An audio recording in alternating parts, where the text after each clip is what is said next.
Muy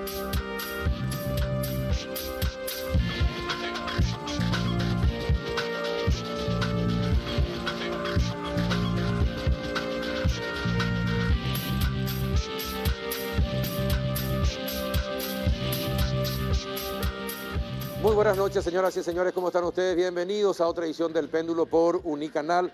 Hoy le proponemos tres temas. El primero, por supuesto, tiene relación con el famoso subsidio a Petropar y la economía del país.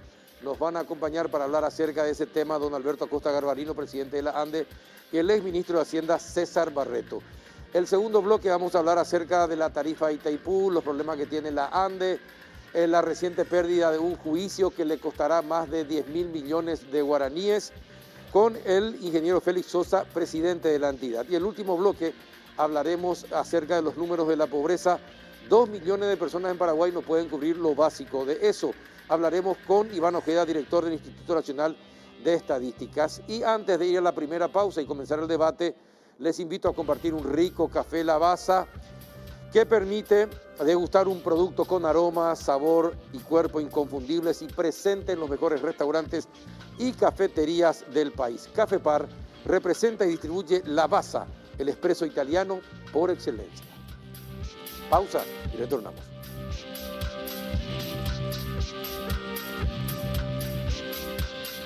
Vení a Bristol y aprovecha el Samsung Blue Days. Días de grandes descuentos en todos los productos de la marca Samsung. Escucha esta super oferta. Celular Samsung Galaxy A03 de 64 GB. Precio normal 18 cuotas de 173.000 guaraníes. Ahora, solo 18 cuotas de 94.000 guaraníes. Bristol, la mejor casa de electrodomésticos del país. Las clases volvieron y con Regional te sacás un 10 felicitado con tus tarjetas de crédito. Ya tenés descuentos y beneficios en colegios y universidades, tiendas deportivas, productos electrónicos y librerías. Promoción válida hasta los últimos días de marzo. Para más información ingresa a www.regional.com.py.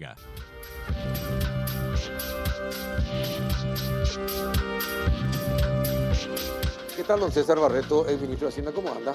Muy bien, don Carlos, un placer estar contigo. Gracias por venir. ¿Qué tal, don Alberto Acosta Garbarino? ¿Cómo está? Muy bien, gracias por la invitación y un placer con César conversar del tema que nos interesa a todos. Bueno, les leo siempre los domingos. Es infaltable tener que leerlos a ustedes porque uno aprende leyendo sus columnas. Entonces, por eso quise conversar con ustedes, les invité para este tema en particular.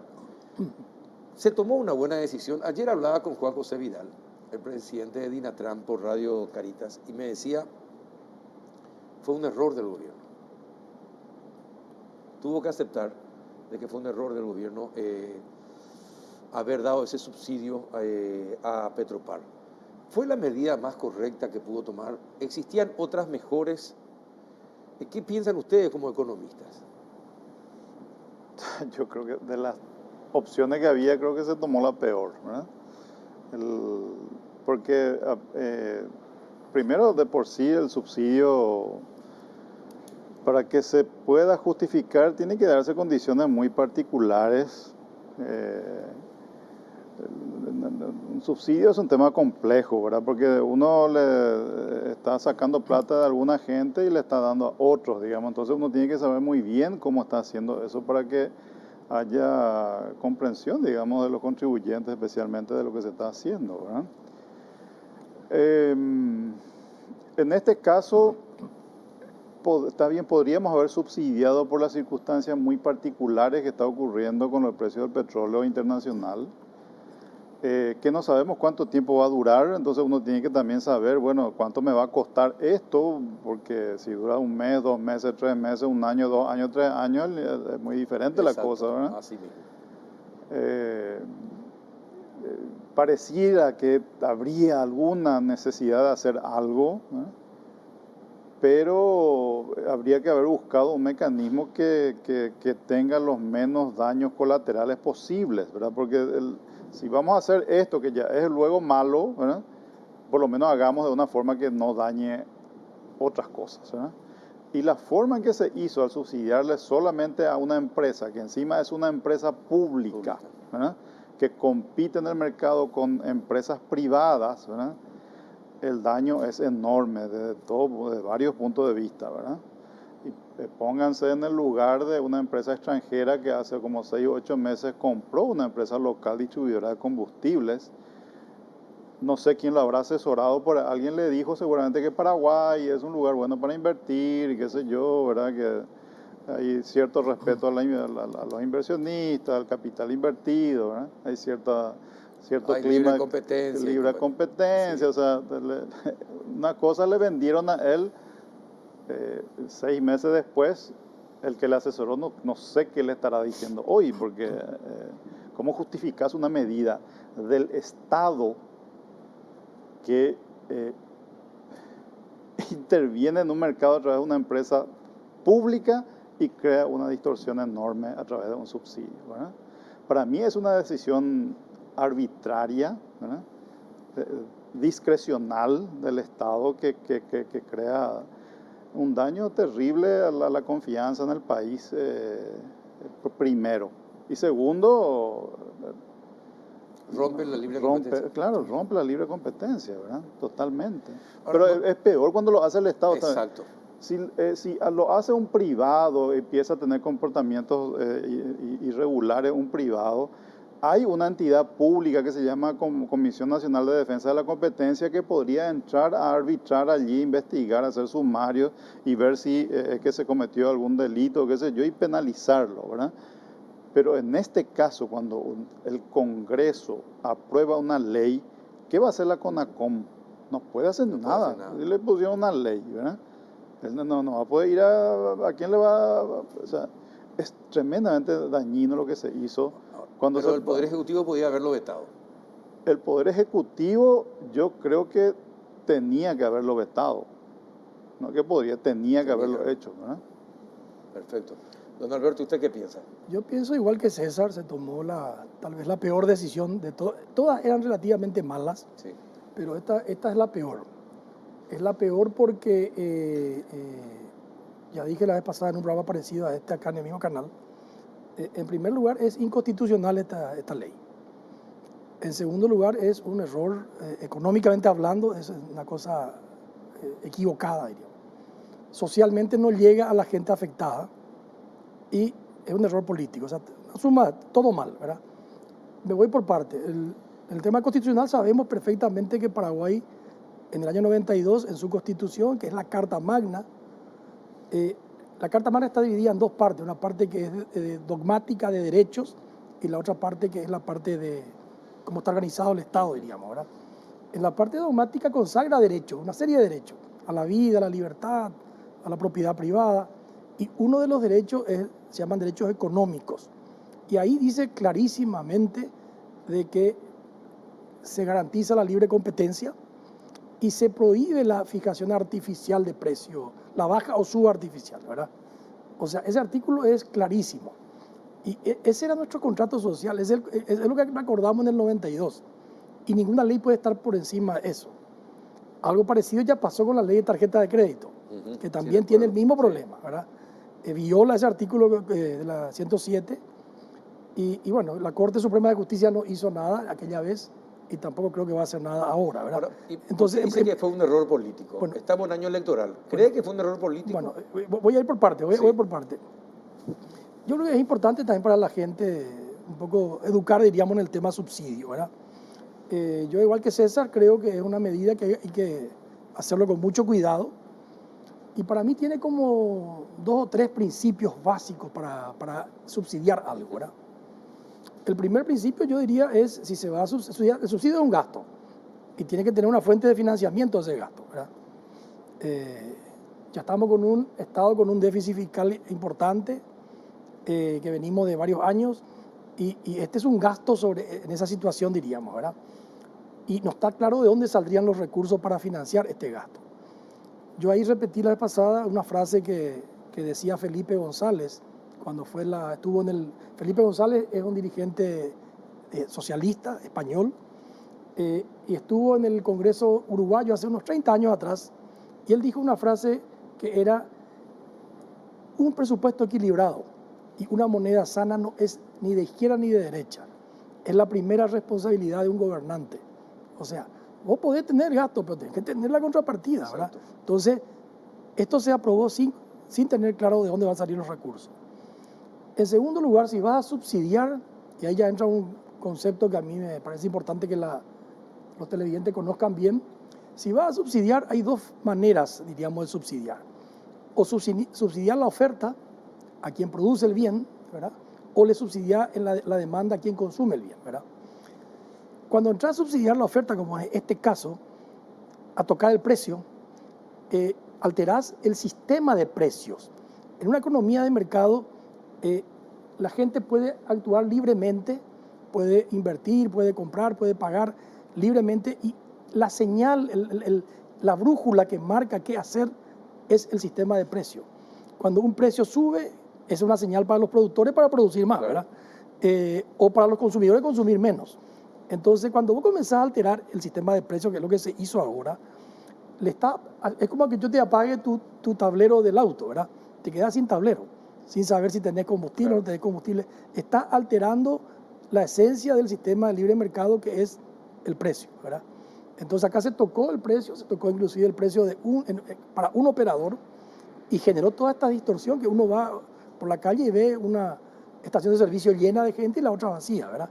Lugares donde no hay combustible subsidiado, lugares donde sí hay. O sea, económicamente se tocó en la parte de oferta y se hizo algo general, no focalizado. Esto se hubiera hecho si se hacía algo más por la vía de la demanda financiera al que no puede pagar. El combustible está subiendo en el mundo entero. Paraguay no va a poder ir en contra de eso, ¿verdad? Entonces, bueno, esa es una realidad. Pero entonces busquemos cómo podemos focalizar el subsidio a la gente que no puede pagar y no hacer un subsidio como esto general. Entonces, es ilegal, por otro lado, es malo económicamente, socialmente no llega a la gente que se debería llegar. Hoy puede cargar combustible con Petropar, un auto de última gama, puede cargar un extranjero que está de paso por Paraguay. Los camioneros que deberían trasladar al flete el costo de su servicio, tienen un subsidio, y la gente que por ahí necesitaría no lo tiene. Entonces, es malo económica, socialmente, y políticamente lo que se hizo es desactivar la movilización. Es patear al córner de la pelota, para que dentro de unos pocos meses esto va a volver a reventar, ¿verdad? ¿Y a quién beneficia verdaderamente? ¿Quién es el beneficiado verdaderamente con el subsidio? Yo una pregunta que quiero hacer, ¿quiénes son los que propusieron esta ley y quiénes votaron a favor de esta ley? Porque nadie es padre de esta criatura. Nadie hasta ahora levantó la mano a decir yo propuse y defenderla. Pero se desactivó, se fueron los camioneros. Pero van a volver, entonces es patear para un tiempito. Para adelante. Para adelante, ¿verdad? Es simplemente desactivar el momento de protestas. Llamativo era que los camioneros pedían que se les subsidie a Petropar. O sea, yo no logro entender. Experiencia de 5 décadas tenemos nosotros de empresas públicas que no funcionan. O sea, de ninguna manera vas a encontrar una empresa pública en Paraguay ni en otros países que sea más eficiente que una empresa privada. No existe eso, no existe. Entonces, yo no entiendo cómo la gente cree de que fortalecer la Petropar es una buena medida en favor del desarrollo de Paraguay. ¿Qué es lo que va a ocurrir ahora? Petropar va a tener una pérdida enorme, sí. El fisco va a tener que transferirle plata, vamos a terminar pagando no sé todavía cuánto, no sabemos, ¿verdad? Hay que ver cuánto. La última vez que ocurrió esto, que fue en el 2008-2009, nos terminó costando 390 millones de dólares que todavía no pagamos, ¿verdad? No pagamos, la deuda con PDVSA, igualito fue, la misma cosa. Era un régimen diferente, pero igual Petropar subsidió precios y hay una deuda enorme allí, ¿verdad? ¿Y a quién beneficia? Y beneficia hoy a los propietarios de las estaciones de servicio de Petropar, primero porque ellos, al tener un precio muy diferente, 2.500 guaraníes menos que las otras estaciones de otros emblemas, la gente se vuelca masivamente. Antes vendían 100, hoy venden 300, ¿verdad? Claramente están beneficiados ellos, frente a en desmedro de los otros emblemas, ¿verdad? Segundo, están beneficiados los consumidores, ¿verdad? Los que pueden acceder. Y ahí hay un tema que Alberto mencionó ahí de costado, ¿verdad? Pero hay que mirar, de 100 millones de dólares de subsidio que se va a dar seguramente, como mínimo, los grandes consumidores de gasoil son los que principalmente se van a beneficiar, ¿verdad? Y eso no es el Juan Pueblo, eso no es el mercado, sí, exactamente, no es el sector más vulnerable. Entonces yo, o sea, los movimientos de carga, sector agropecuario, agrícola, ganadero, principales, o sea, ellos han de consumir la mitad del gasoil de todo el país, ¿verdad? O sea, para ellos va a implicar que el flete va a ser más barato de lo que hubiera sido en otras circunstancias, ¿verdad? No sé cuánta carga hay ahora ni cuánto va a haber en los próximos meses, pero la carga que van a transportar va a ser más barato de lo que hubiera sido en otras circunstancias, ¿verdad? Se benefician también de lo que hacen el flete, porque ellos finalmente podrían haber tenido menos transporte si es que el precio subía sustancialmente. Claro. Entonces, toda la cadena que está relacionada gana. Y yo le usé una palabra y es como un caramelo para la ciudadanía, porque algunos, muchos de ellos funcionarios públicos seguramente que cargan sus vehículos nafteros en estaciones de servicio de Petropar también se van a beneficiar. Ese es el caramelo, ¿verdad? Pero en realidad los grandes beneficiados están totalmente a otro lado. Y yo creo que estoy convencido de que es regresivo el subsidio, no progresivo. No le estamos beneficiando al más pobre, le estamos beneficiando a la clase media, alta para arriba, ¿verdad? Y eso me parece que no tiene ningún sentido. Ningún sentido. A mí me revela luego porque no podemos decidir este tipo de cosas. Veo, por ejemplo, el Frente Guazú apoyando una medida que es regresiva totalmente. O sea, contra la distribución mala del ingreso que ya tenemos, luego contra esa distribución se va el subsidio. Contra. O sea, en vez de ir al más pobre, le va al más rico. ¿Qué sentido tiene que partidos de izquierda aprueben medidas de ese tipo? No entiendo. Algo no le funciona bien en su análisis, ¿verdad? O en sus asesores, no sé, ¿quién le dice que hay que aprobar estas cosas? O tienen otras intenciones. Y bueno, tal vez las otras intenciones sean más fuertes, ¿verdad? Yo esa parte no conozco, pero lo que pasa es que como es tan irracional esto, cuesta mucho analizarlo racionalmente. Yo no logro entender cómo es que pudo haber terminado una ley que encima pasó como un tubo así, en 2 días estaba... Pero me doy cuenta que te revela, muy pocas veces te veo así tan categórico. Es que, o sea, es la primera vez que veo que tomamos una decisión tan ridícula que no tiene ningún sentido. Pero esto puede llevar a que se sigan tomando decisiones de este tipo.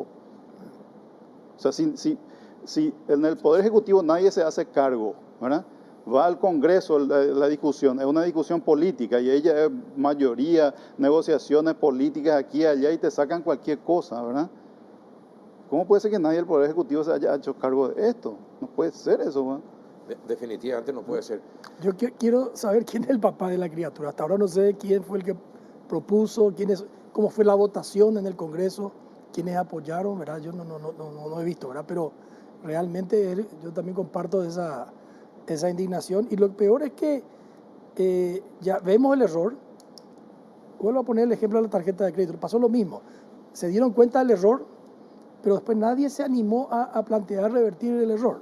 Porque ya era popular pagar menos interés, ahora va a ser popular pagar menos nafta, menos valor. Entonces, yo no sé si van a animarse a presentar ante este desastre un proyecto de ley que derogue esta...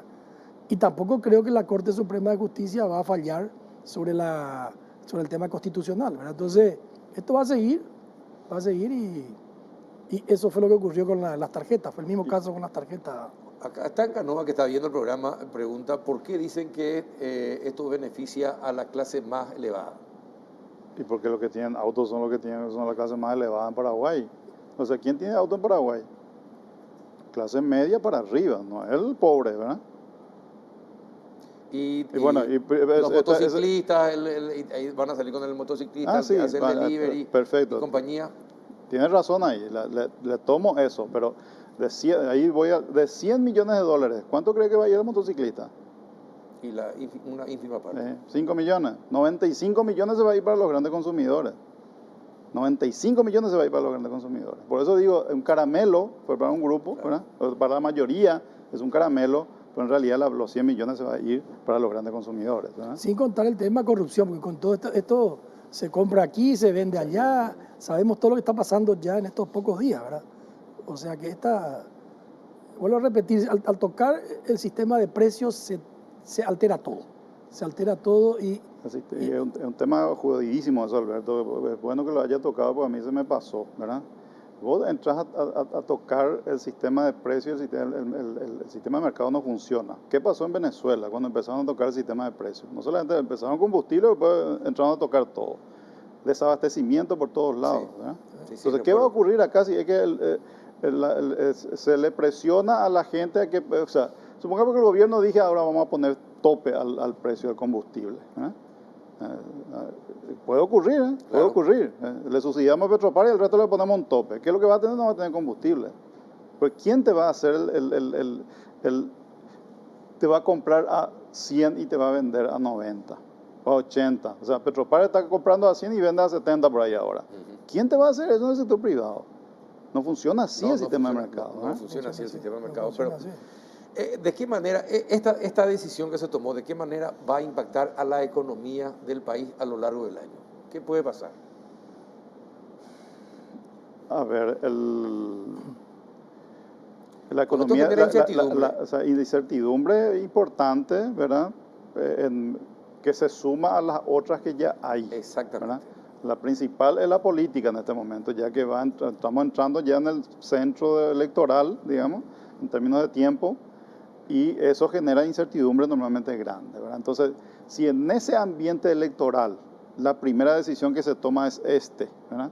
En un año que económicamente va a ser muy complicado, vamos a tener recesión con inflación alta, ¿verdad? Que es una combinación muy compleja. O sea, ¿A cuánto estimas que podría llegar la inflación?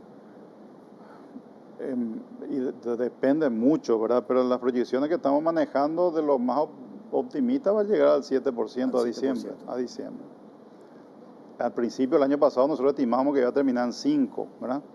Y éramos los más optimistas, los más pesimistas en ese momento, porque todo el mundo proyectaba El 4. BCP dijo que podría llegar al 10%. Va a llegar ahora en marzo, abril y mayo. Pero el promedio sería 7 finalmente. El final de diciembre va a ser 7. 7. Ajá. 7. Qué bárbaro. Entonces, Con una caída del Producto Interno Bruto. Con una caída del Producto Interno Bruto, con un ambiente recesivo, con una inflación alta. Esa es una combinación muy complicada, porque la gente lo empezó a sentir, venimos lo complicado, ahora lo empezó a sentir y esto se va a profundizar, por lo menos en los próximos 6 meses, bastante. ¿verdad? ¿Y se puede evitar? ¿Y qué medidas? ¿Se puede evitar la recesión? ¿Se puede evitar la inflación del llegar al 7% a fin de año? Es decir, ¿se pueden tomar todavía medidas que puedan atenuar el impacto? Yo creo que una cosa es evitar. Yo creo que este es un problema, hay que ser muy consciente, Carlos, que estamos ante un problema mundial. Sí. Este problema de inflación alta, de suba de combustible, de suba de los alimentos, es un problema mundial. La inflación norteamericana está arriba del 7%, la europea también. O sea, es un problema mundial y nosotros no podemos ir en contra. Lo que no podemos controlar. No podemos controlar. Perfecto, no podemos pero lo que evitar. podemos controlar, Lo que ¿qué podemos deberíamos hacer? evitar, pero buscar es mitigar a la gente más vulnerable. El que puede pagar ese precio nuevo del combustible y que lo pague, ¿verdad? Pero busquemos cómo focalizamos este tipo de cosas para que la gente más vulnerable no sea tan afectada. Esa es la diferencia entre este subsidio a la oferta, al producto al que vende, y un subsidio a la demanda, que es el que compra, ¿verdad? Yo acá hay que ver cómo se financia, ¿verdad? Ese es otro tema. Porque también hoy estamos en una trampa mortal donde tenemos un Estado al cual no le queremos autorizar que preste nuevos préstamos. No creo que haya ambiente para aumentar impuestos y no podemos reducir gastos, le pedimos más gastos, ¿verdad? Entonces, algo tenemos que ponernos de acuerdo y algo tenemos que hacer, ¿verdad? No se puede exigirle más gastos y que no haya aumento de impuestos y no haya posibilidad de préstamo. Reducción de gastos se dice, pero eso va... hay una frase que usan los argentinos que es las 3C, copia, cadete y café. Vamos a reducir eso, vamos a reducir café, la ordenanza, la fotocopia, cosas de ese tipo, ¿verdad? Pero el gasto grande no va a poder tocar, si es gran parte de un gasto fijo, gasto rígido, ¿verdad? Entonces, esa es la realidad que tenemos y yo lo que vengo repitiendo y venimos repitiendo hace tiempo, es una frase que yo le escuché decir una vez al expresidente Sanguinetti: cuiden que la política, este tipo, no desbarranque la economía. Nosotros tenemos un activo, el viernes se festejó los 70 años del Banco Central, un logro de la sociedad paraguaya, tenemos un Banco Central que nos permitió tener una moneda estable, una moneda, la misma moneda hace 80 años. Uno se va acá al lado, a la Argentina, se va al Brasil y valora lo que tenemos. Y estábamos hablando justamente la vez pasada, ojalá Paraguay pueda mantenerse así, mantener eso en una región que se está deteriorando, porque la región se deteriora, y si vos te mantenés igual en una región que empeora, Paraguay va a brillar. Sí, claro, Paraguay va a brillar, así ¿verdad? mismo. Va a brillar. Entonces, mantengamos lo que está bien. Entonces, nos preocupa, a mí me preocupa mucho que del Ejecutivo no haya salido nadie a oponerse a esto, a vetar esto, ¿verdad? Se aprobó en tiempo récord. Pasó por diputados, pasó por senadores y promulgó el presidente sin mayor discusión el tema, ¿verdad? Entonces, si tenemos un gobierno timorato, sin fuerza y sin ideas, es más complicado todavía el panorama. Bueno, hoy te complico el panorama, que es lo que nos preocupa que se van a venir en los próximos meses. Hoy la Cámara de Diputados aprobó un reajuste salarial para un grupo de funcionarios del Poder Judicial. Sí. 70% de aumento de sueldo. Sí. Se viene el pedido de aumento de 15% a los funcionarios públicos. Y estamos en época electoral. Y nadie se va a oponer. Y le sumo a eso el déficit fiscal este año con lo que se decidió ahora con el gasoil y la caída de ingresos que va a tener luego por la recesión económica que afecta a los ingresos tributarios. El déficit fiscal va a estar antes de aumento salarial en 3,7, 3,8% del PIB. O sea, 1.500 millones de dólares. Porque estamos en caída libre. Y cuando te escucho me da esa sensación. Lo que va a mi presentimiento es que hay un regalo para el próximo gobierno que va a ser pesado, va a ser muy pesado. Y hay atrasos en el pago a proveedores del Estado ya. Lo que siempre se hace, se patea la pelota para adelante. Así mismo eso, ¿eh? Bien, don Alberto, muchísimas gracias por haber aceptado la invitación. Qué gusto charlar con ustedes dos, sinceramente. Y reitero esto, es la primera vez que lo veo muy molesto a César Barreto, muy contundente, como pocas veces. Siempre fue claro, directo, pero sí, está molesto. Gracias, César, por venir. Muchas Gracias. A la vuelta de la pausa, otro tema preocupante. ¿Qué va a pasar con Itaipú? ¿Qué va a pasar con la ANDE? ¿Qué va a pasar con la deuda que tiene que pagar 11.000 millones de guaraníes? En fin, más problemas. A la vuelta de la pausa.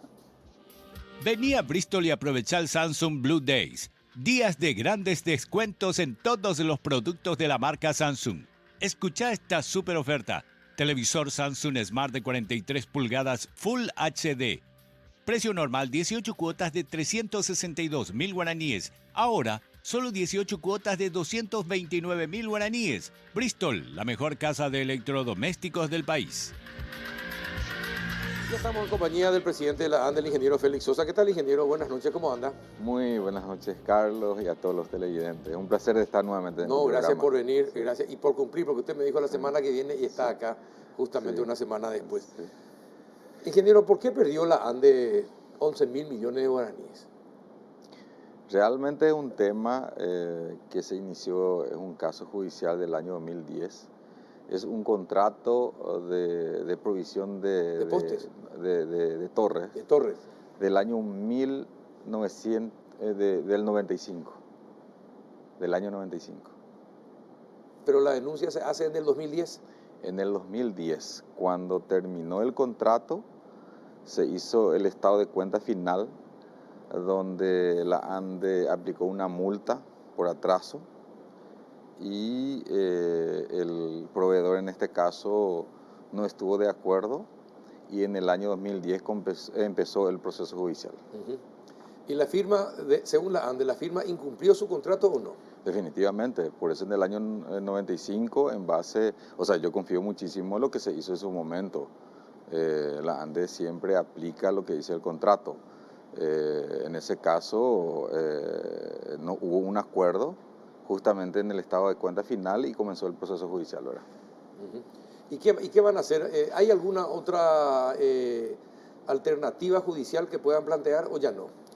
Ya no, porque acá justamente tengo el laudo arbitral final número 1 que resolvió justamente en el año 2010 que le dio, digamos, salió a favor de la empresa contratista en este caso, para que la ANDE pueda pagar más de 11.400 millones de guaraníes desde el año 2010, ¿verdad?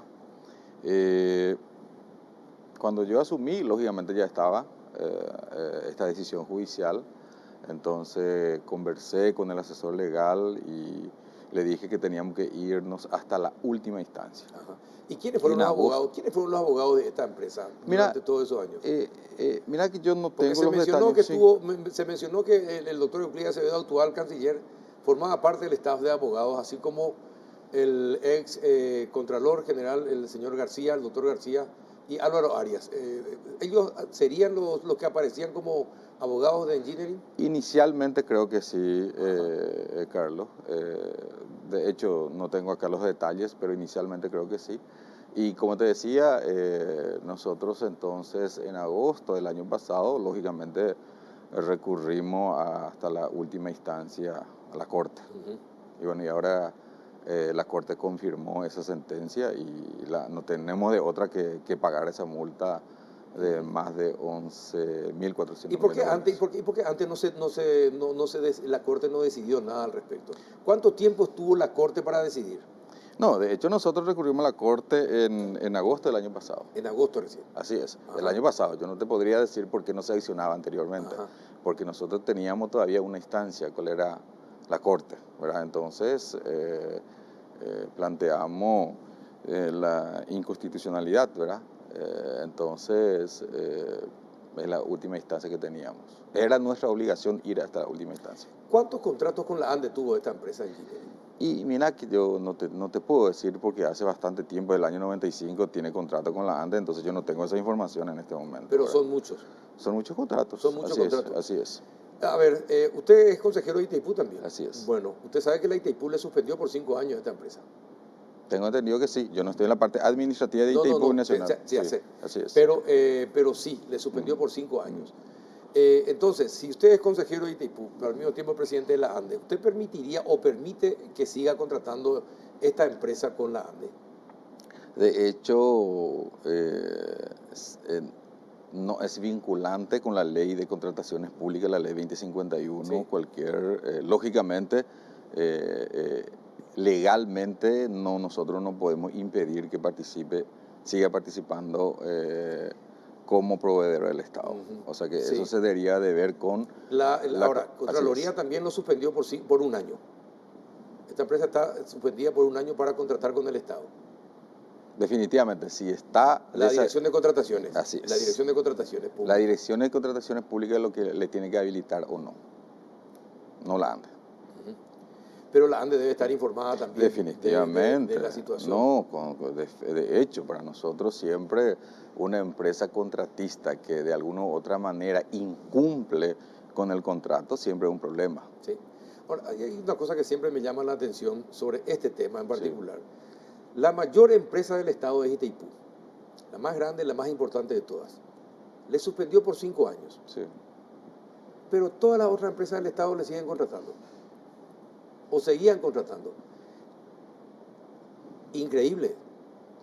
Y para cada empresa seguramente tiene digamos, su desempeño.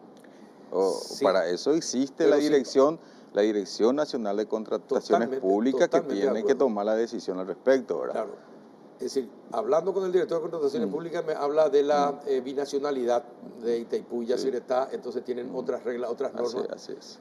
Pero hay una cuestión de sentido común nomás, que se llama sentido común y lógica, ¿verdad? Si una empresa es sancionada por la mayor empresa de un país, ¿cómo las otras empresas más chicas van a seguir contratando con esa? Es una cuestión de lógica y sentido común. Definitivamente, yo creo que, y tengo entendido, o sea que no es que tengo entendido, está en proceso de una nueva ley de contrataciones públicas, creo que justamente va a ajustar esos detalles porque muchos proveedores no cumplen con el Estado y lastimosamente por la aplicación de la ley 2051 nosotros no tenemos cómo suspender. Exactamente. Como por ejemplo muchas empresas que no cumplen en tiempo y forma y lastimosamente no tenemos cómo tomar esa decisión legal para suspenderla. Bueno, ese tema cerrado. el otro tema, el canciller dijo hay que defenderle a la ANDE Sí. del Brasil. ¿Por qué dijo eso? ¿Qué es lo que hay que defender? ¿Por qué hay que defender a la ANDE del Brasil? Porque no se acuerda todavía el tema de la compra de potencia de Itaipú. Yo no escuché que diga del Brasil, ¿verdad? No Bueno, escuché pero, directamente eso, ¿verdad? Pero se subentiende que es del Brasil. Pero de todas maneras, a mí me consta que el canciller siempre considera que la ANDE es una empresa importante, estratégica para el país, entonces tenemos que cuidar en todos los aspectos, ¿verdad? Nosotros tenemos un beneficio en el sistema de contrato que tenemos con la Itaipú Binacional.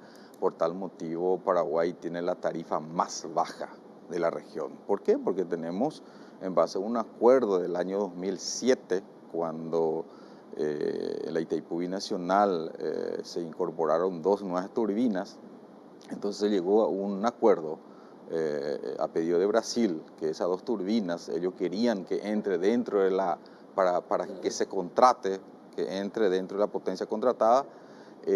Inicialmente Paraguay sostenía de que debería de utilizar como potencia excedente una máquina para cada país. Entonces se llegó a un acuerdo donde se incluía dentro de la potencia contratada, aumentando de esa manera la capacidad de potencia contratada, la cantidad de potencia contratada. En compensación le daba prioridad al Paraguay, a través de la ANDE, la utilización de la potencia excedente, ¿verdad? Entonces, si eso termina, ese acuerdo, lógicamente que se tiene que contratar más potencia, eso significa tarifa más alta en generación y de alguna u otra manera la ANDE tiene que cubrir ese costo adicional. Tengo entendido que se refería a eso. Ajá. Bueno, pero si, así como están las cosas, si ANDE quiere vender el excedente que Paraguay no puede usar, ¿verdad? Aunque ahora están tratando de hacer otro tipo de negocios para poder disponer de toda esa energía de Paraguay, la única manera que la ANDE podría entrar en el mercado brasileño es si se privatiza. No. ¿O no? No, en ningún momento. El artículo 13 del tratado dice claramente que se tiene que ceder de un país a otro que no consuma toda su parte. Entonces, lo que tenemos que hacer acá es modificar el artículo 13 del tratado, es decir, a través de una nota reversal, para que podamos tener la disponibilidad para poder comercializar nuestra energía de Itaipú Binacional, ¿verdad? En estos momentos Itaipú está contratando a 22,56, creo que era el 22.6 dólares por kilovatio mes. Y Brasil a 18. No, esa es la tarifa hasta el año pasado. Este año no existe tarifa.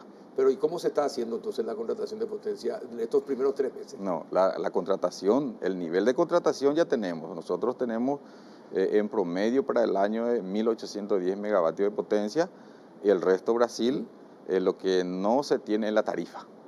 Entonces, al no tener la tarifa, entonces cada parte entrega de acuerdo a lo que cree que tiene que ser y lógicamente Paraguay no puede ser diferente de su posición. Su posición es mantener la tarifa en 22.6, entonces la ANDE no puede salir de esa posición paraguaya. Y Brasil lo hace a 18 en el precio que ellos consideran. Y está entregando a cuenta. ¿A cuenta? Está entregando Paraguay a cuenta. También. ¿Por qué? Porque nosotros todavía no estamos pagando este año, pero sí vamos a entregar, vamos a pagar 22.6 también. Ajá. Pero qué raro, es decir, Brasil a un menor precio y Paraguay a otro. Pero no existe tarifa. ¿Cuándo se van ¿cuándo se van a poner de acuerdo con la tarifa? Y mira que estamos trabajando desde hace bastante tiempo. Es importante resaltar de que, o sea, que no hay nada de novedad al respecto. Paraguay se mantiene en su posición de que la tarifa se tiene que mantener a 22.6 y Brasil dice que no, tenemos que aplicar directamente el anexo C y se quedaría en 18.95. En base a esa situación, entonces se presentan las alternativas de negociación, digamos, las propuestas de ambos países y lógicamente siempre... Brasil no quiere ceder, se mantiene en el precio fijado, no quiere ceder. No, de todas maneras, estamos buscando y ¿O estamos avanza? encontrando. ¿Paraguay puede bajar o no puede bajar? Estamos avanzando en los intereses comunes. Encontramos algunos intereses comunes. Lógicamente nosotros... ¿Y cómo se interpreta eso? ¿Que Paraguay puede bajar un poco y no, Brasil debería subir un poco? no, ¿Cómo se interpreta? No, se interpreta de que estamos buscando intereses comunes para que al finalizar esa negociación se beneficie a ambos países. ¿Cuál, por ejemplo, es algo que encontraron que puede ser común y podría ser aceptado? Bueno, por ejemplo, nosotros, uno de los, uno de los factores fundamentales y que consideramos muy importante cumplir lo decidido, lo aprobado en el Consejo de la Administración. Desde el año pasado veníamos trabajando en eso, buscando nuevos conceptos a los efectos de evitar que baje totalmente la tarifa, y ese concepto justamente es la inversión en el sector eléctrico paraguayo, que hace falta. Sí. Entonces, el año pasado hemos aprobado en el Consejo de Administración inicialmente 203 millones de dólares para el sector eléctrico paraguayo, de los cuales 20 millones ya recibimos el año pasado, y este año está previsto recibir 40 millones de dólares de ese 203, y en mayo del año pasado también hemos aprobado otros 100 millones de dólares. Es decir, para este año tenemos previsto el apoyo financiero desde la Itaipú Binacional, 140 millones de dólares para el sector eléctrico paraguayo. Pero el financiamiento de ese apoyo financiero depende de la tarifa. Es decir, nosotros veníamos trabajando justamente para buscar el mecanismo. Y hasta que se apure la tarifa, Itaipú va a poder darle a la ANDE lo que se acordó. No, claro, depende de la tarifa. Entonces, si no hay tarifa, la ANDE no tiene los 140 millones de dólares. Así mismo es. Entonces, es un concepto... Un perjuicio para la ANDE. Definitivamente. Que ya no esté recibiendo ahora los fondos, ya es un perjuicio para la ANDE. Y por lo tanto, para todo el país, ingeniero. Así mismo es. De hecho, el Paraguay, independientemente de qué forma llega el beneficio, se va a beneficiar con el pago total de la deuda.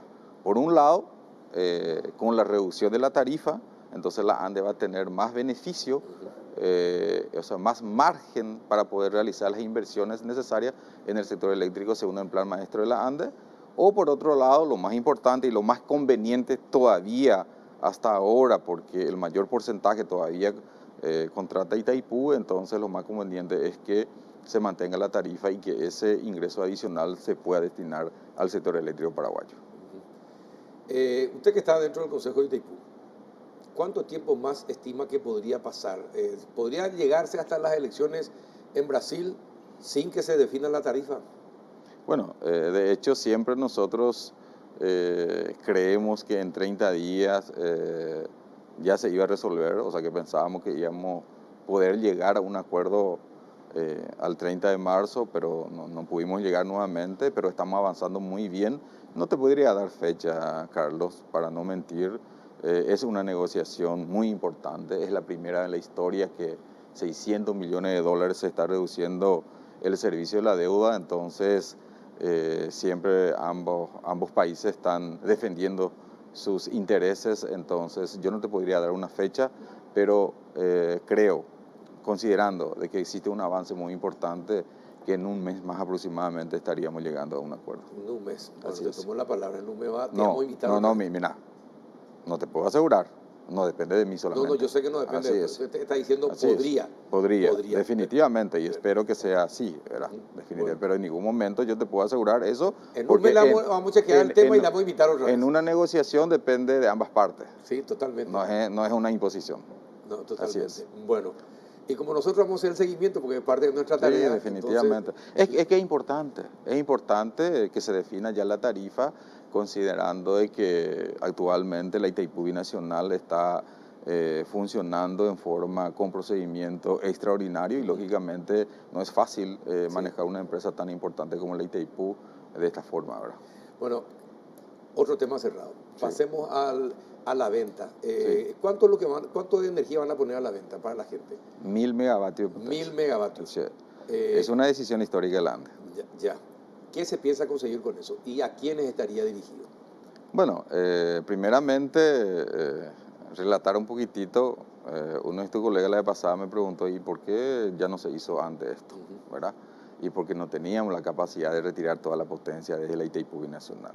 En este momento... Ahora ya tenemos la llave que nos permite contar. Todavía, pero está muy avanzado. Está muy avanzado. 55% de avance tenemos las obras de la subestación Iguazú y también la línea doble eterna en 500 kV desde Itaipú hasta Iguazú. Ajá. Al entrar en operación esa línea, lógicamente nosotros vamos a poder traer el 100% de la potencia que nos corresponde.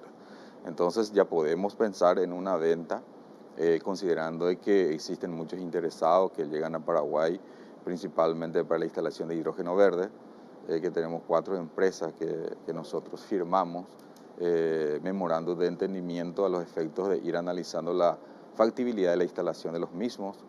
Son empresas multinacionales, una empresa canadiense. La de Concepción va a disponer de mucha energía. La de Concesión no es para hidrógeno, esa es otra cosa. Esa es otra cosa. Y dígame, ¿es cierto que hay empresas de Bitcoin que están funcionando en la frontera? Existen interesados de empresas mineradoras de criptomonedas de gran escala también que quieren instalarse en Paraguay y lógicamente que nosotros vamos a realizar el análisis correspondiente. Si es conveniente para el país, también vamos a permitir que se instalen en Paraguay. Pero consumen muchísimo. Así es, consumen muchísimo energía eléctrica. De hecho, el año pasado... Pero no hay nadie que esté subrepticiamente trabajando en Bitcoin en Paraguay y usando la energía. Muchísimo, por en cuanto ya está, pero a menor escala. Así es, a niveles de 23.000 voltios, lo que se instalan con ¿Dónde se instalan? ¿En el este del país? Principalmente en la frontera, ¿verdad? Porque son la mayoría brasileños que están ahí, pero también, lógicamente, acá en la zona central también ya se tiene instalado. Ajá. Tuvimos que parar nosotros ahora, considerando que estamos ajustando el pliego de tarifas para ese tipo de actividades, principalmente para poder modificar la tarifa principalmente en horario punta de carga. Es decir, vamos a tener una nueva reglamentación para el efecto. A ver, ¿podría explicarnos un poquitito para que la gente que no entiende de esos tecnicismos de megavatio y compañía? Megavatio y megavat, ¿es lo mismo? Megavatio hora y megavatio. Ajá. Una cosa es energía, otra cosa es la potencia. ¿Y megawatts qué es? Y sería megavatio en singular de megavatios. Ah, en singular. Así es. Bueno. Entonces tenemos en Itaipú 14.000 megavatios de potencia, ¿verdad? 7.000 para nosotros. Esa es la capacidad de producir energía. ¿Verdad? Sí. ¿Y de qué depende esa producción de energía? Del agua. Es decir, cuánto tiempo trabaja esas máquinas dependiendo del agua. De ahí produce energía, ¿verdad? Entonces, esa es la diferencia principal entre potencia y energía. Es decir, para no equivocarnos cuando pongamos los copetes y compañía en los zócalos también. Sí, así mismo es. Ajá, muy importante saber eso. Ingeniero, ¿cómo está la situación en Paraguay actualmente? ¿Cuánto es la deuda atrasada que tiene la gente con la ANDE? Realmente tuvimos un aumento muy importante de morosidad después de la pandemia. Sí. O sea, durante la pandemia teníamos un índice de morosidad de 14%, se fue a 30%. A 30%. Así es. La deuda subió, deudas particulares, de clientes particulares, pasó de 100 millones de dólares a 200 millones de dólares. Eso se está reduciendo ahora de a poco. Por suerte, este mes de marzo se ha recuperado bastante. Vamos a tener esa es la particular. Así es. La deuda del Estado con la ANDE, ¿cuánto es? 50 millones de dólares. 50 millones de dólares. Así es. Es la deuda total. La deuda total al día de hoy. Al día de hoy, ¿verdad? Entonces, esa es la deuda histórica del Estado, de las empresas públicas, de los ministerios con la ANDE. ¿Y hace cuántos años que no paga? No, se paga. Solamente que se tenía una deuda. deuda Histórica, entonces. No, una deuda histórica porque siempre lo que no se paga, lo que no se consigue pagar el 100%. Es decir, 200 millones la deuda particular y 50 millones la deuda de las instituciones del Estado. Así es. 250 millones de dólares es la deuda con la ANDE. La morosidad. La morosidad, así mismo es. Y lógicamente eso golpea. Sí, claro, mucha plata. Lógicamente entendemos la situación financiera de la gente, pero de todas maneras la ANDE funciona como una empresa privada, paga sus impuestos, tiene que realizar las inversiones y lógicamente necesita de cobrar esos por el servicio prestado. ¿Y cuándo van a tener sus vehículos eléctricos? La ANDE debería dar el ejemplo, tener toda su flota de vehículos eléctricos. como señalando, este es el nuevo paradigma en Paraguay, el transporte público eléctrico. ¿Cuándo podría la ANDE tener todos sus vehículos eléctricos? Ese sí yo puedo hacer un compromiso, Hace. que en la próxima compra de la ANDE va a ser 100% eléctrico. Eléctrico. Así es, la próxima compra. No ¿Cuándo? digo los vehículos especiales, Sí. pero utilitarios va a ser 100% eléctrico. La próxima compra, que estamos en proceso del inicio, estamos viendo las ofertas que tenemos en Paraguay, porque eso es muy importante. El año pasado quisimos comprar vehículos 4x4 y no teníamos oferta en Paraguay Ajá. de vehículos eléctricos. Ahora sí ya existen, entonces ya vamos a comenzar a adquirir vehículos principalmente utilitarios 100% eléctricos. Ajá. ¿Y cómo puede hacer para convencerle al presidente de la República de que el transporte público debería ser eléctrico en Paraguay? Él está muy interesado en eso. Él está muy interesado. Inclusive un día viajando al Chaco me dijo, ¿cuándo vamos a anunciar que todos los vehículos del Estado van a ser eléctricos? Sí, sería espectacular. Así es, pero la oferta todavía no tenemos, digamos, disponible en Paraguay como para comprar principalmente vehículos que va a servirnos para realizar reclamos en el interior del país, por ejemplo. Uh-huh. Entonces, de a poco tenemos que ir, digamos, cambiando la matriz energética, y uno de los factores fundamentales para el efecto es justamente la movilidad eléctrica, ¿verdad? De hecho, se está trabajando ahora, estamos entre 11 instituciones trabajando en eso. Está la Secretaría Técnica de Planificación, el Ministerio de Hacienda, MUPC, la ANDE, lógicamente. Es decir, estamos trabajando entre 11 instituciones del Estado para poder, digamos, tener una planificación estratégica, principalmente para el desarrollo de la movilidad eléctrica en Paraguay. Ojalá pueda ser posible, Sí. porque es importante y hay que cambiar la matriz energética. No tendríamos estos problemas que hoy tenemos, no tendríamos si ya hubiésemos cambiado la matriz energética hace años, ingeniero. Lástima que no hay planificadores en los gobiernos, o si no, esto que estamos padeciendo hoy no lo hubiésemos padecido.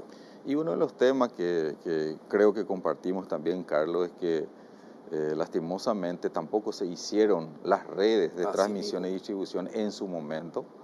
En esta altura nosotros no teníamos que estar esperando que entre en servicio la subestación que estamos construyendo ahora para poder estar en mejores condiciones para la negociación sobre el anexo Celeita-Ipo binacional. Por último, ingeniero, Sí. las columnas que están cambiando Sí. en Asunción y el área central, que son más elevadas, ¿qué va a permitir eso de mejoramiento de la calidad de la energía eléctrica del que vamos a disponer? ¿En qué va a cambiar?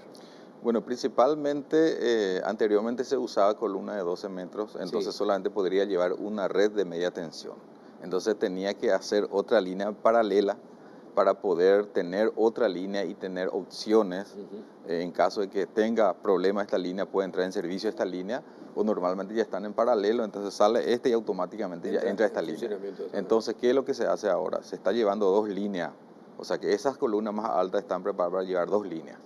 Entonces, es la forma de ir, digamos, teniendo redundancia en el sistema de distribución. ¿Cuánto cuesta todo el operativo de cambio de columnas?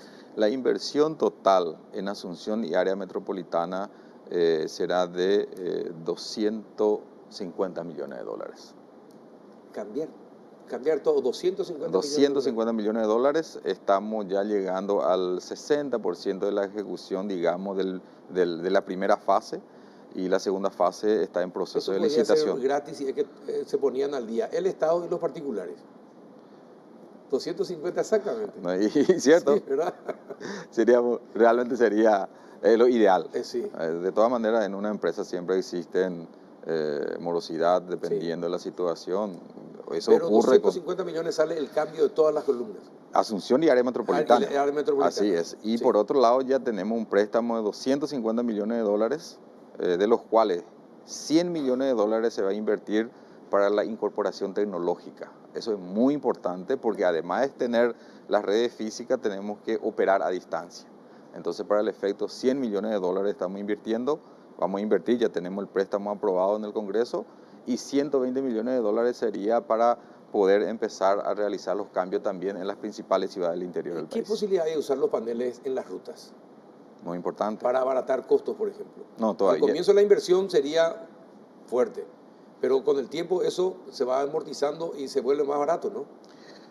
Todavía es más caro. ¿Cómo sería? Todavía es más caro Sí. en Paraguay. ¿Por qué? Porque nuestra tarifa de energía eléctrica de las binacionales es una tarifa muy competitiva. Todavía sale caro, pero sí tenemos que comenzar a desarrollar ahora considerando de que para el año 2030 toda la generación de ambas binacionales estaríamos utilizando el 100%, entonces desde ahora tenemos que ir desarrollando eso, por tal motivo que la ANDE dentro de su plan maestro, con un horizonte de 20 años, la ANDE tiene una planificación estratégica de 20 años en generación, entonces ya están incluyendo la generación, principalmente generación solar, como bancos de baterías para su acumulación, porque el gran desafío en el sector eléctrico y la tendencia mundial es la acumulación de la energía, la generación solar, las redes inteligentes, la movilidad eléctrica, son líneas de acciones que en el mundo se está llevando adelante. Taiwán, Israel, Holanda, los Países Bajos son ejemplos de que todo es posible. Definitivamente, yo creo que nuestra planificación estratégica está apuntando a eso. Prueba de ello que a Tesla le interesó nuestra planificación estratégica, ¿verdad? Qué bueno. Ingeniero, muchísimas gracias por compartir el espacio. Pues espero que venga más a menudo, que no viaje tanto al interior. No, siempre disponible, Carlos. Bueno, perfecto, Carlos. Muchas gracias, ingeniero. Muchísimas gracias. El ingeniero Félix Sosa, presidente de la ANDE. A la vuelta de la pausa, todo esto que escuchamos en el primer y segundo bloque, ¿aumentó la pobreza o no en Paraguay? Enseguida nos vamos a enterar. Ya volvemos. Ya estamos en el último bloque del péndulo y ya saludamos a Iván Ojeda, director del Instituto Nacional de Estadística. ¿Qué tal, don Iván? ¿Cómo está? Gracias por venir. Muy buenas noches, Carlos. Un saludo cordial también a esa gran audiencia. Un placer estar acá. Bueno, ayer estuvimos hablando por radio sobre los números de la pobreza. Realmente, 2 millones de paraguayos en la línea de la pobreza. Sí. Seguimos todavía con 2 millones. Cuando hablamos de pobreza monetaria, estamos hablando de aquellas personas que no alcanzan a cubrir los costos de una canasta básica de alimentos, pobreza extrema, y de consumo, pobreza. ¿Cuánto es, por ejemplo, cuánto es la canasta básica, por ejemplo? ¿A cuánto asciende para decir no puede cubrir la canasta básica? ¿Cuánto sería la canasta básica? En el caso de la canasta básica de alimentos, 312.000 guaraníes. 312.000 guaraníes en el mes. Cápita, por per mes. cápita en el mes. Ajá. Sí. ¿Y en qué, el caso qué producto, por ejemplo, incluiría esa canasta todo básica? lo que son alimentos necesarios para una vida digna, ¿verdad? O sea, tener las proteínas. La canasta básica, de hecho, se construye a partir de una encuesta de ingresos y gastos, que es una encuesta bastante compleja en donde medimos los hábitos de la gente, ¿verdad? Entonces, en base a eso, hoy podemos decir que 312.000 guaraníes es el costo de una canasta básica de alimentos. Y de alimentos y servicios básicos de 712.000, ¿verdad? Entonces, los pobres extremos son 283.000 personas hoy en el Paraguay y los pobres totales 1.921.000. Ahora, esa canasta básica, ¿hace cuánto tiempo fue elaborada? Porque hoy, con todos los aumentos, eso está desfasado. No, realmente, como es una encuesta bastante compleja, el Paraguay tiene su encuesta del año 2012 y eso se actualiza, o sea, según las mediciones del IPC que realiza el Banco Central del Paraguay. Y nosotros tomamos esas mediciones para ver el comportamiento de la oferta, ¿verdad? Porque cuando medimos pobreza monetaria, medimos los ingresos de los hogares, los ingresos de las personas con respecto a los costos de una canasta. Y esa canasta puede sufrir variaciones según la inflación. Tuvimos una inflación del 14,7% en el caso de la canasta de alimentos, ¿verdad? Y un 8% en el caso de la canasta básica de consumo, ¿verdad? Entonces, eso también, por supuesto, afecta. Y la inflación tiene sus variaciones también por efectos externos, ¿verdad? Hoy el conflicto bélico hace que el combustible tenga sus variaciones, sí, y eso acarrea toda una serie de consecuencias en la canasta, ¿verdad? Bueno, pero actualmente, es decir, ¿cuándo fue la última vez que se hizo la medición de la pobreza en Paraguay? ¿Hace cuántos años? Estos datos que nosotros estamos publicando corresponden al cuarto trimestre del 2021. Del 2021. Del 2021. La pobreza monetaria se mide en el Paraguay hace 25 años, don Carlos. Pero muchas veces la gente ya cubre los costos de una canasta básica de alimentos y de consumo y sigue teniendo carencias. como por ejemplo vive en alquiler o vive en hacinamiento o no paga, no tiene jubilación, ¿verdad? Entonces, hoy el Paraguay, el Instituto Nacional de Estadística, luego de 25 años y con la ayuda de la Universidad de Oxford, tiene el índice de pobreza multidimensional que vamos a presentar en las próximas semanas. Esto lo trabajamos con la Universidad de Oxford y entonces el país hoy tiene una medida complementaria al de la pobreza monetaria. Otra innovación que tenemos en el Instituto Nacional de Estadística es con el Sistema de Naciones Unidas. Por primera vez tenemos en el Paraguay, vamos a medir o vamos a publicar, pues ya tenemos la medida, la inseguridad alimentaria. Vamos a saber cuántas ¿Qué es inseguridad alimentaria? Las personas que no se alimentaron por falta de recursos económicos. ¿Y cómo ustedes creen que está la situación en cuanto a la falta de alimentación? ¿Qué porcentaje de la población no se estaría alimentando adecuadamente? Y las cifras son muy cercanas a los números de la pobreza extrema. De hecho, que el pobre extremo es aquella persona que no logra cubrir los costos de una canasta básica de alimentos. ¿Qué porcentaje de la pobreza es pobreza extrema? El 3,9% es la incidencia. El 3,9% de los habitantes del Paraguay están en la pobreza extrema. 283.000 personas. 283.000 personas. Es mucho eso. Estamos viendo esta placa, ahora se ve mejor. Sí. Esta placa, esa es la pobreza extrema. Sí. Casi 300.000 personas. Casi 300.000 personas. Y estadísticamente decimos que no hubo variación con respecto al año 2020. Como te decía, medimos la pobreza extrema o la pobreza monetaria hace 25 años en el cuarto trimestre de cada año, para que los datos sean comparables por año. ¿Cuántos de los pobres extremos son rurales y cuántos están en las ciudades? Los pobres extremos, de los 286.000, 206.000 están en la zona rural y 77.000 están en las zonas urbanas. Tiene características rurales todavía la pobreza. La pobreza extrema, sí. Sí. ¿Y la pobreza? Y la pobreza de los 1.951.000 personas en el área rural son pobres totales 1.025.000 y el restante 925.000 está en las zonas urbanas. ¿En dónde? ¿Los asentamientos y compañías en las ciudades? Sí, en las cabeceras departamentales, en las zonas que tienen características urbanas, ¿no? ¿Y cuál es la característica del pobre extremo en Paraguay? El pobre extremo es una persona que no alcanza a tener 10.400 guaraníes por día, ¿verdad? Es una persona, digamos... ¿Cuántos guaraníes por día? 10.400 en las zonas urbanas y en las zonas rurales 9.500 guaraníes, ¿verdad?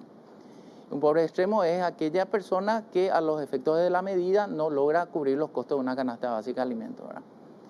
Impresionante. Impresionante. ¿Y cuáles son las zonas más pobres del país? Las zonas más pobres del país en esta última medición fueron, los departamentos más golpeados fueron aquellos que tienen características de realizar actividades económicas agrícolas, ¿verdad? Porque la sequía también tuvo su efecto. Sí, su Entonces, efecto. Caaguazú. Sigue siendo Cazapá siempre. Cazapá y Caaguazú, sí. No puede despegar y dejar la pobreza extrema. Sigue siendo el departamento más pobre extremo. Y inclusive Itapúa, que no es un departamento muy característico, de mucha pobreza. Pero tiene zonas de pobreza extrema. Sí, tiene zonas de pobreza extrema, ¿verdad? Y también la otra cara de la moneda, ¿verdad? Es aquellos departamentos que tienen características de actividades económicas de los sectores secundarios y terceros, comercio, manufactura, industria, tuvieron menor impacto de la pobreza. Asunción, el departamento central, Alto Paraná. ¿No? El comercio. El comercio vitaliza, vuelve vital a todos. Y según las características de la zona, ¿verdad? ¿Qué pasó en la pandemia, don Carlos? En la pandemia vimos que el sector primario, el sector agrícola fue el menos golpeado. Y el más afectado fue la ciudad, el sector comercio, servicios, etcétera, ¿verdad? Cuando las medidas de actividades económicas se fueron levantando, la actividad económica se reactivó, entonces hubo un aumento en los ingresos de la gente. Solamente que la inflación también ascendió y eso fue frenado por la inflación. Te pregunto una cosa, don Iván, si en el 2020 comienza todo, ¿verdad? El 7 de marzo de 2020, el primer caso. Bueno, Hasta el inicio del 2020, ¿cuántos eran los pobres en Paraguay y cuánto al terminar la pandemia, cuántos son? ¿Aumentó o no aumentó? Sí, nosotros fuimos en la prepandemia estábamos en torno al 23,5% de pobres. 23,5%. Con la pandemia fuimos a un 26,9%. Sí, aumentó. Y el segundo año se contuvo la pobreza, ¿verdad? También medimos... Pero permaneció siempre en 26,9, 27. 26,9, sí. Pero también acá los planes como Tecoponá, Sí. Putumo, adultos mayores, Evitaron hicieron que aumentara. que 100.000 pobres más sean extremos, ¿verdad? Que 100.000 personas adicionales sean extremas y 140.000 se caigan en la pobreza, ¿verdad? Bueno, es lo que estamos viendo ahora, ¿verdad? Con las transferencias se evitó que cerca de 99.000 personas cayeran en la pobreza extrema Así mismo. y 139.000 cayeran en la pobreza total. Se evitó. Se evitó. Ahí en la pobreza, el cuadro de la izquierda o la gráfica de la izquierda nos dice que estamos hoy hablando de 3,9% de pobres extremos. Si sacásemos estos planes como Tecoponá y adultos mayores, estaríamos hablando de 5,3%, ¿verdad? No, casi 100.000 personas no cayeron en la pobreza. En el caso de la pobreza total, en vez de hablar de un 26,9%, que son las cifras actuales, estaríamos hablando de un 29% de pobreza. Bueno, ¿qué pasa ahora que se levantaron las restricciones? Sí. La gente empieza a trabajar más, pero se vino una guerra y se vinieron los aumentos de precios. Bueno, ¿qué pasa entonces en Paraguay con ese sector? Porque cuando se mide la línea de la pobreza y la pobreza extrema, hay un sector que es de la clase media, que está en un sector vulnerable, que de acuerdo a ciertos factores, como por ejemplo el aumento de la canasta básica familiar, baja de la clase media, baja otra vez a la pobreza. Y los que están en la pobreza, hay una franja que fácilmente pueden bajar a la pobreza extrema dependiendo de algunas situaciones. Como se está dando la tormenta perfecta en este momento, ¿cuántos más pobres y pobres extremos vamos a tener? Realmente lo que presentamos esta noche es el informe del cuarto trimestre del año 2021. Eso es importante precisar. Quizás hay otros hechos nuevos como la guerra o... Septiembre a diciembre. Septiembre a diciembre, ¿verdad? Los datos de este año vamos a tener el próximo año cuando midamos el cuarto trimestre del año 2022, ¿verdad? Y vamos a ver cómo se comportó el año agrícola, porque eso también afecta, cómo se comportaron los sectores secundarios y terciarios, cómo se comportó la inflación, cómo se comportaron los ingresos. Vimos en la tasa del mercado laboral, vimos que el desempleo también, digamos, se redujo levemente. Hay 60.000 nuevos ocupados en el Paraguay. Todo eso resultado de que las restricciones, por un lado, las restricciones de las actividades económicas fueron levantadas. Del 2020 al 2022, ¿cuánto aumentó el desempleo?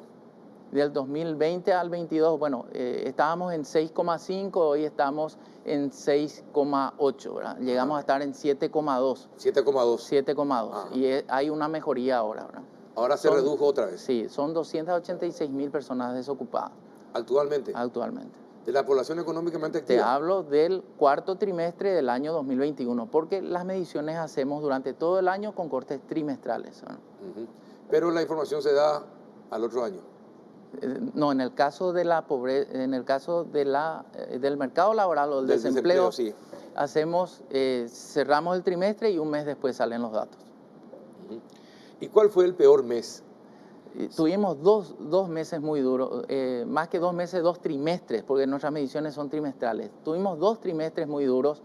El primero, económicamente hablando, que era el segundo trimestre del año 2020. 7 de marzo arranca la pandemia, sí, y el Paraguay fue uno de los países que más temprano tomó medidas y más drásticas. Fuimos a un parate económico de 37 días, ¿verdad? Entonces ahí la actividad económica se resintió mucho.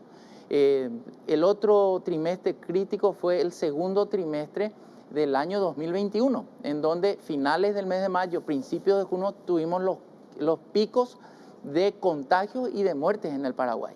Y eso también hizo que la gente frene la actividad económica.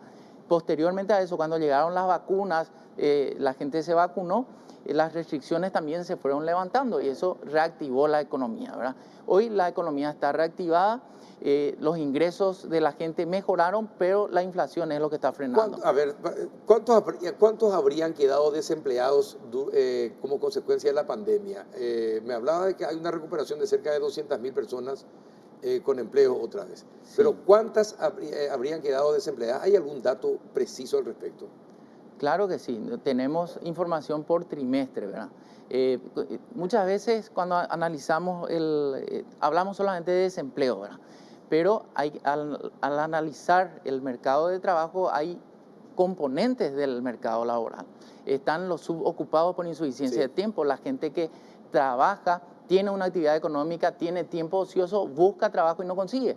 Están los desempleados, ¿verdad? ¿Qué es una persona desempleada? Una persona que está disponible para trabajar, que busca trabajo decididamente sin encontrarle. Esa es una persona desocupada. Y después también una categoría que nos dio la pandemia, que eran los inactivos circunstanciales por motivos de la pandemia. Porque sí, otra condición para que una persona sea considerada desempleada es que el mercado esté activo. Y si el mercado no está activo, claro, ¿verdad? Son desocupados. Sí, entonces en un momento duro de la pandemia, el 14%, perdón, casi el 19% de la fuerza total laboral del Paraguay, que son 3.7 millones de habitantes, el 19% tenía algún problema de trabajo. Casi 700.000 personas. Sí, casi 700.000 personas. Hoy estamos en niveles del 15%, o sea, hay una mejoría, ¿verdad? Ahora, se da el caso también de muchos compatriotas que perdieron el empleo, pero a la vez se pusieron las pilas y se convirtieron en mini emprendedores, sí, en pequeños emprendedores. Sí. Y están trabajando, ¿verdad? ¿Hay alguna cifra al respecto? Sí, claro que sí. Nosotros le llamamos por rango de ocupación, ¿verdad? Esa fue una característica también de la pandemia. Mucha gente al quedarse sin empleo o al estar suspendido con el subsidio de IPS, se reinventó, sí, y fue a trabajar en el sector independiente. Entonces vimos que el sector independiente creció mucho, ¿verdad? Cuando las restricciones se reducen, este sector, digamos que migra nuevamente a empleos, ¿verdad? Pero muchos se quedan, ¿eh? Muchos fueron exitosos. Sí. De hecho, que es un desafío para las micropymes todavía, ¿verdad? Exacto. La vida de una pyme es de 8 años, ¿verdad? Normalmente. Las que más subsisten son las empresas que tienen más de 50 empleados. Y ese reinvento del paraguayo sin empleo, ¿en qué área, en qué sector del trabajo se da? ¿En la comida, en el comercio, en el delivery? ¿En qué sector? Vimos muchos trabajadores independientes en servicios, ¿verdad? Vimos la gente empezó a hacer tapabocas, empezó a trabajar en delivery, empezó a hacer comida, a vender comida. Esos fueron los sectores, o sea, el sector independiente un poco se volcó a ese tipo de servicios, ¿verdad? ¿Y permanecen? ¿Algunos permanecen? Sí, claro que sí. Incluso algunos son exitosos, ya son empresarios ahora. Sí. Y también los hábitos cambiaron, Carlos, en la pandemia. ¿Cuáles, por ejemplo?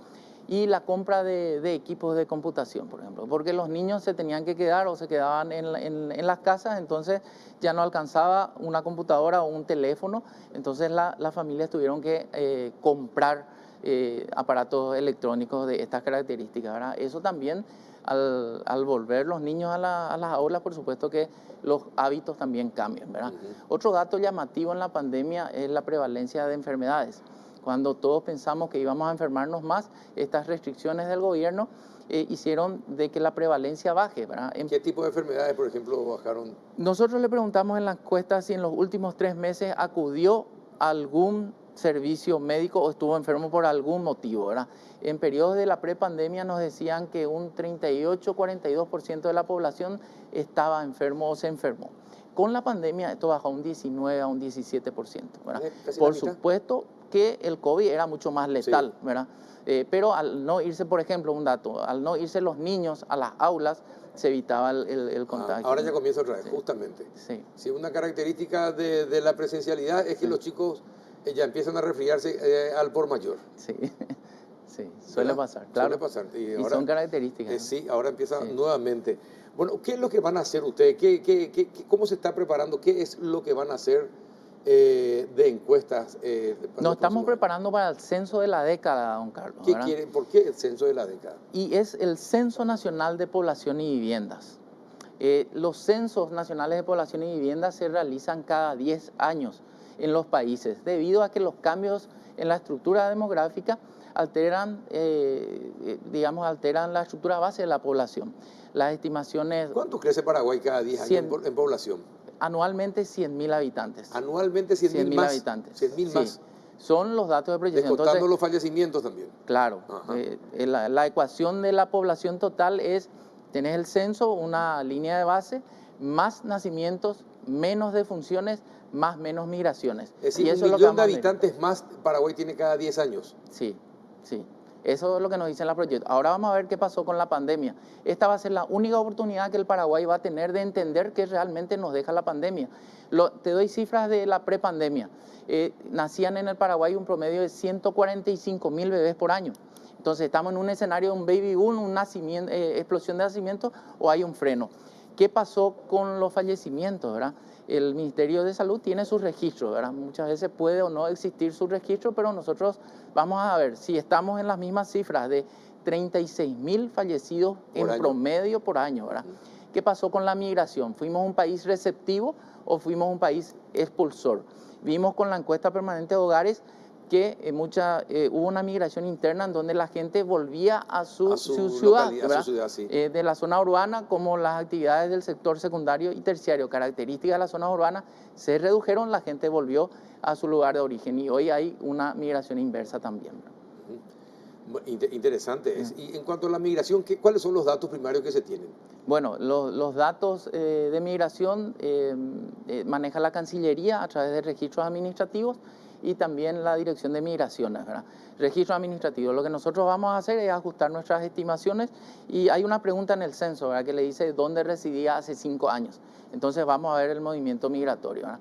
Vamos a medir, por ejemplo, cuántos años de estudio tiene la población paraguaya. Hoy los paraguayos en promedio tenemos 9,5 años de estudio.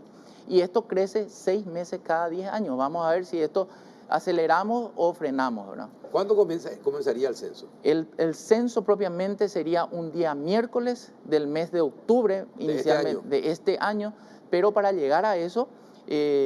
¿Van a tener los recursos? Ya tenemos los recursos que Allá el fueron Congreso ya le aprobados. dio, sí. Sí. Estamos con un rezago, ¿verdad? Pero estamos tratando de recuperar el tiempo de rezago y queremos que el día del censo sea un día miércoles, mitad de semana, el mes de octubre, pero para llegar a eso, don Carlos, tenemos actividades preparatorias. Hoy estamos ya haciendo el precenso, que consiste en tener una actualización cartográfica de toda la República. Vamos a tener el inventario de todas las edificaciones de la República. ¿Qué uso le damos en el Paraguay a los edificios? Si hay una actividad económica o si es uso privado o es uso público, vamos a tener una actualización de las vías de acceso a las viviendas. Vamos a tener un conteo rápido, vamos a registrar al jefe del hogar y esto nos va a servir de base para estimar exactamente la cantidad de censistas que vamos a necesitar. Claro, no, es un trabajo sumamente importante porque va a servir para planificar los próximos 20 o los próximos 20, 30 años. Las próximas generaciones. Las próximas generaciones. Hablemos del bono demográfico. Hoy en el Paraguay, por cada 100 personas que trabaja o puede hacerlo, 55 están en condición de dependencia porque están fuera de la fuerza laboral o por otros motivos. Te pregunto algo. ¿Cuántos políticos tiene Paraguay? Definí político. ¿Y políticos? Sí. Los que se dedican a la... Sí. ¿Cuántos políticos hay? Y no tengo... No tienen eso. No tengo Yo creo que es un dato importante Sí. que tienen que tener. Es probable, ¿verdad? Pero nosotros tenemos, sí, las categorías, los sectores, así estudiamos, ¿verdad? Sí. Que es un estándar internacional para que nuestros datos sean también comparables. Hay sector agropecuario, industrial, empresarial, de estudiantes, de mujeres, hombres y compañía. Debería haber también una estadística. ¿Cuántos se dedican a la política? Sí. ¿Verdad? Bueno, porque de hecho... se convirtió en Paraguay en una industria la política. Sí. Es probable, ¿verdad? Lo que sí medimos es, por ejemplo, Y las aparte brechas son los que mejores existen. empleadores que tiene el país, son los políticos. Fíjate que el Estado es el contratante o la agencia de empleo más grande es el Estado siempre.